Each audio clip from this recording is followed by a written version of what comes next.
اعوذ باللہ من الشیطان الرجیم بسم اللہ الرحمن الرحیم الحمدللہ رب العالمین وصلی اللہ علی محمد وآلہ اجمعین واللعنۃ الدائمۃ علی اعداء محمد وآل محمد اما بعد وفقنا اللہ وإیاکم للعلم والعمل الصالح ان شاء اللہ تعالی۔ حرم امیر المومنین علیہ السلام نجف اشرف سے انٹرنیشنل المعارف العلویہ شہر کورس کے یہ دروس جاری ہیں، اور نکاح کے ان دروس میں 29 نمبر درس جو ہے وہ آپ کی خدمت میں پیش کیا جا رہا ہے۔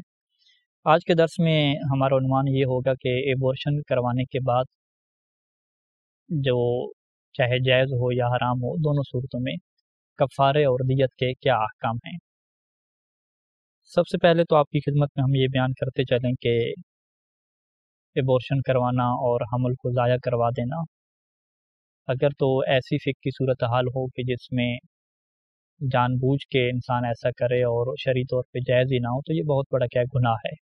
اس گناہ کے اوپر استغفار کرنا اور اللہ سے توبہ کرنا ضروری ہوگا۔ اور اگر ایسی صورتحال ہے کہ جس میں ایبورشن کروانا جائز ہوتا ہے، تو پھر بھی فقہ میں جو ہے وہ وہاں پہ کفارے کے اور دیت کے احکام آتے ہیں۔ کفارے میں جو اہم چیز ہے کہ یہاں پہ کفارۃ الجمع ہوتا ہے۔ کفارۃ الجمع کا یہ مطلب ہے کہ ایک غلام بھی آزاد کروانا ہوتا ہے، چونکہ آج کے دور میں غلام کا نظام نہیں ہے، تو اس کی جگہ پہ استغفار کرنا احتیاط لازم کے طور پہ ضروری ہوتا ہے۔ دوسرا 2 مہینے کے روزے ہوتے ہیں، مسلسل پے در پے مسلسل روزے رکھنے ہوتے ہیں۔ اور تیسرا کیا ہے کہ 60 فقراء اور مساکین کو کھانا بھی کھلانا ہوتا ہے پیٹ بھر کے۔ تو یہ 3 چیزیں ایک ٹائم پہ کرنی ہوتی ہیں کہ یہ تینوں کو انجام دینا ہوتا ہے، استغفار بھی، 2 مہینے کے روزے بھی، اور 60 فقراء کو کھانا کھلانا بھی ہوتا ہے۔ یہ کفارہ کس کے اوپر ہوتا ہے اور کیسے ہوتا ہے، اس کی تفصیلات کے ہم آپ کی خدمت میں رکھنے لگے ہیں۔ سب سے پہلے یہ ہے کہ یہ بات ہمیں سمجھنی چاہیے کہ جو بندہ بچے کو گراتا ہے اور ڈائریکٹ اس کا ہاتھ ہوتا ہے بچے کو گرانے میں، اسی کے اوپر کیا کفارہ آتا ہے۔ عام طور پہ ڈاکٹر وغیرہ یہ کام کرتے ہیں تو یہ کفارہ ڈاکٹر کے اوپر آئے گا، اگرچہ ڈاکٹر نے یہ کام جو ہے وہ اس میاں بیوی کے کہنے کے اوپر کی ہے، انہوں نے خود اس سے کہا ہے، باقاعدہ فیس دی ہے، تو ان کے کہنے کی وجہ سے بھی ڈاکٹر کرے، پھر بھی ڈاکٹر کے اوپر کیا کفارہ آئے گا۔ قانون یہ ہے کہ جو بچے کو گرائے گا اسی کے اوپر کیا کفارہ بھی آئے گا اور اسی کے اوپر کیا دیت بھی آئے گی۔ اسی طریقے سے اگر ڈاکٹر نے ڈرپ لگائی ہے تو ڈاکٹر کے اوپر اس کا کفارہ ہوگا۔ اور اگر ڈاکٹر نے کچھ نہیں کیا، ڈاکٹر نے ایک دوائی تجویز کی ہے کہ یہ دوائی اور یہ کیپسول اگر تم کھا لو تو تمہارا بچہ کیا ضائع ہو جائے گا،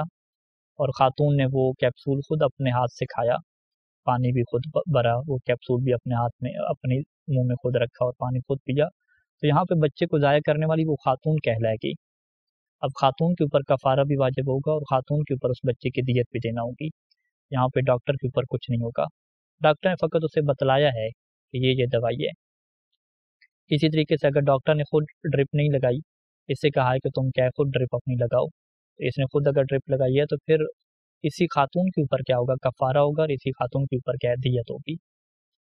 اور اگر فرض کریں کہ 2 بندے کٹھے شریک ہیں بچے کو گرانے میں، یعنی شوہر اسے دوائی کھلا رہا ہے، شوہر اس کو کیپسول کھول کے اس کے منہ میں رکھ رہا ہے، اسے پانی پلا رہا ہے، خاتون بھی کیا ہے خود سے نکل رہی ہے، تو یہاں پہ جو میاں بیوی ہیں دونوں کے اوپر کیا کفارہ آئے گا۔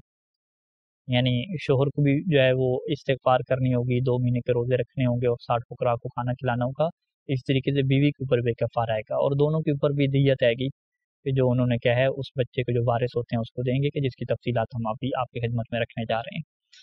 تو لہٰذا یہ جو ہے وہ نقطہ اہم ہے کہ جو بندہ بچے کے گرانے میں ڈائریکٹ شریک ہوتا ہے، کہ جیسے عربی میں الفاعل المباشر کہتے ہیں، کہ جس کا ڈائریکٹ ہاتھ ہوتا ہے، اسی کے اوپر آتی ہے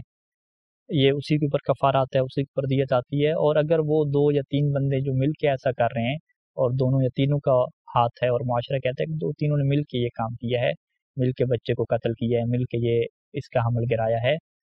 تو جس کی صورت ابھی ہم نے مثال میں آپ کے سامنے پیش کی، تو پھر ان دونوں کے اوپر کیا کفارہ آتا ہے اور دونوں کے اوپر کیا دیت بھی آتی ہے۔ اچھا، سب سے پہلے آ جاتے ہیں کفارہ کے اوپر۔ اگر تو بچے کے اندر جو ہے وہ روح آ چکی ہو، چاہے جو ہے وہ 3 مہینے کے بعد آ چکی ہو یا بچہ جو ہے وہ 4 مہینے کا ہو گیا ہو، اور اس کو جو ہے وہ گرا دیا جائے، حمل گرا دیا جائے، تو یہاں پہ کفارہ واجب ہوگا۔ تو یہ کیا احتیاط واجب رہتی ہے۔